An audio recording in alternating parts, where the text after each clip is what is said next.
Pastor Mike was walking out in front of my Bible study class before class one Wednesday night, and I ran into him sort of as he was asking Lisa to ask my Bible study class for volunteers. And I tried to sneak away without him noticing me, but he did. So I thought, well, I'm safe. I don't really need to volunteer for anything, but I'll ask for what. He said that he was looking for somebody to do his last deadly sin as an interview for church. I thought, well, good. I can't do that for you. So I decided to ask what it was about. And he said that it was about coveting. And then I thought, that is me. And that could be me. He did explain, though, before I agreed, that coveting is different than greed because coveting is horizontal and relational. And that was the nail to my coffin. That I definitely was a volunteer for this one. I have just recently mended with one of my dear friends a 3-year broken relationship, due mostly in part to my envy of her. It wasn't like thou shalt not envy thy neighbor's wife. That seems so unrelatable to me. I wasn't envying her clothes or coveting her job or her car. I was coveting her ministry, her relationships, her success in the church, her personality, somebody that I've known most of my life, who I love dearly. It separated us. I no longer was involved in her life. I didn't want to hear about it. I was upset when she did more than I did. See, I was comparing, and I didn't have a correct biblical view of myself. I thought I was supposed to be doing all these things.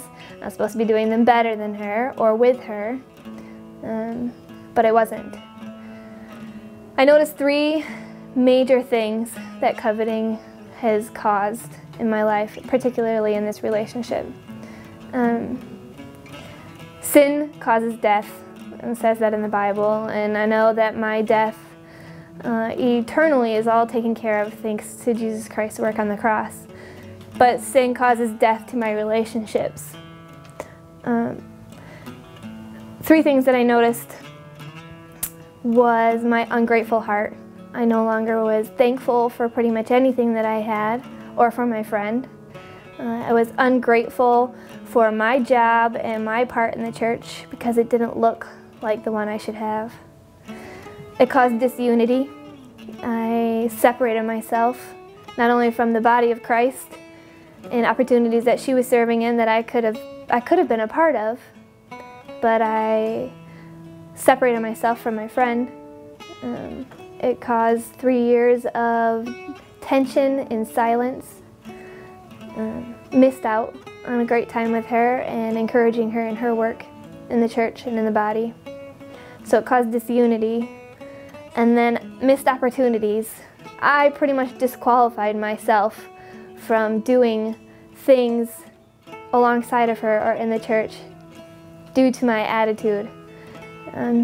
God has been so faithful in pursuing me, and He uses me in ways that I don't know and that I didn't humble myself for because He's bigger than that.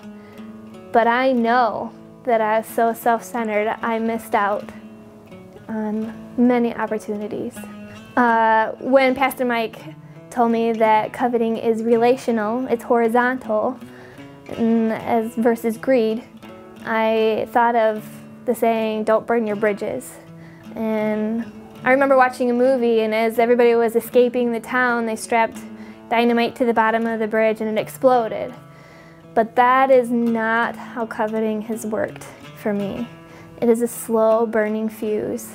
It's sin that separates, and it causes death of a joyful heart, of serving the Lord in humility, and disunity, separating myself from relationships and from the body of Christ. It is not over. I'm noticing more and more places where I am coveting and envying even good things like service in the church. But I don't want to miss out. I want to be equipped and qualified to serve alongside of my friend.